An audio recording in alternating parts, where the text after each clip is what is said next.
और वहीं देश इस वक्त कोरोना वायरस के साथ साथ महंगाई की मार भी झेल रहा है। इसका अंदाजा इसी बात से लगाया जा सकता है कि देश में 4 मई से 1 जून यानी कि 29 दिनों के अंदर 17वीं बार पेट्रोल और डीजल महंगा हो गया है। इस बढ़ोतरी के साथ ही देश भर में पेट्रोल और डीजल की कीमतें अब तक उच्चतम स्तर पर पहुंच गई हैं। सार्वजनिक क्षेत्र में ईंधन कंपनियों की तरफ से जारी मूल्य अधिसूचना के अनुसार पेट्रोल की कीमत 26 पैसे प्रति लीटर और डीजल की कीमत 23 पैसे प्रति लीटर में वृद्धि हुई है।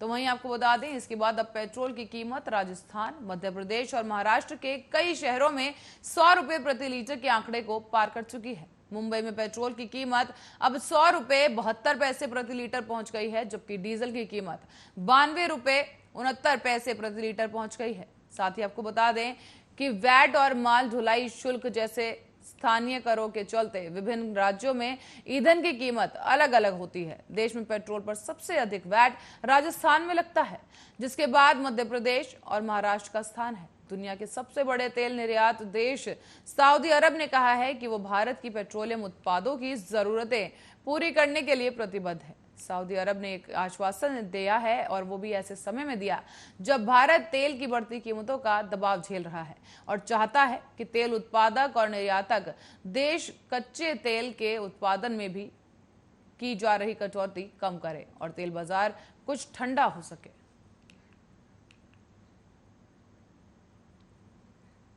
और देश में कोरोना महामारी की शुरुआत से लेकर अब तक मई का महीना सबसे खतरनाक साबित हुआ है। नए मामलों और मौत के दैनिक मामलों में भी मई में पिछले सारे रिकॉर्ड टूट गए। राहत की बात यह है कि मई के महीने के आखिरी दिन नए केस घटकर 1.3 लाख पर आ गए, जो कि पिछले दिनों में और पिछले 54 दिनों की अगर बात करें तो पिछले 54 दिनों में सबसे कम है।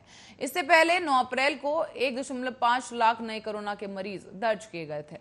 तो वहीं मौत की बात करें तो सोमवार को इसकी संख्या भी मौत के आंकड़े घटकर 2500 के नीचे पहुंच गए, जो कि 22 अप्रैल के बाद से सबसे कम है। तो वहीं मई के महीने की बात करें तो सिर्फ इस एक महीने में ही कोरोना के 90.3 लाख नए केस दर्ज किए गए और मई के आखिर के कुछ दिनों में राहत भरी खबर सामने भी आई, जहां राहत के कुछ आंकड़े देखने को मिले।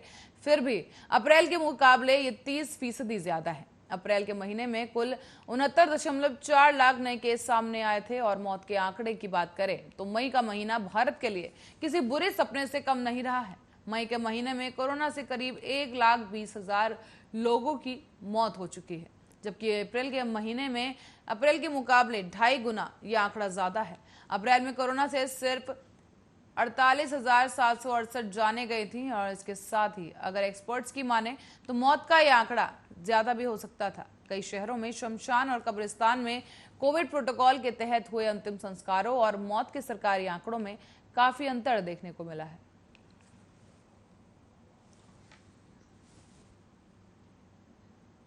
दिल्ली में इस साल लोगों को मई के महीने में ज्यादा गर्मी का सामना करना नहीं पड़ा है। इस साल मई महीने में कई बार बारिश होते देखी गई तो आंधी के कारण तापमान में गिरावट भी दर्ज हुई।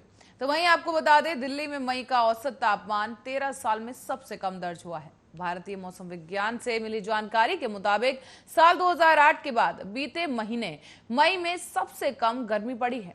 आईएमडी के अनुसार राजधानी में अगले 2-3 दिन बारिश के आसार हैं, जिसके चलते तापमान 38 डिग्री के आसपास बना रहेगा। मौसम विभाग के मुताबिक दिल्ली में मई के महीने में औसत तापमान 37.5 डिग्री सेल्सियस रहा, जो कि साल 2008 के बाद अब मापा गया है। आईएमडी के क्षेत्रीय प्रमुख कुलदीप श्रीवास्तव ने साल 2014 के बाद पहली बार सफदरगंज ऑब्जर्वेटरी में दिल्ली में लू का रिकॉर्ड दर्ज नहीं किया है।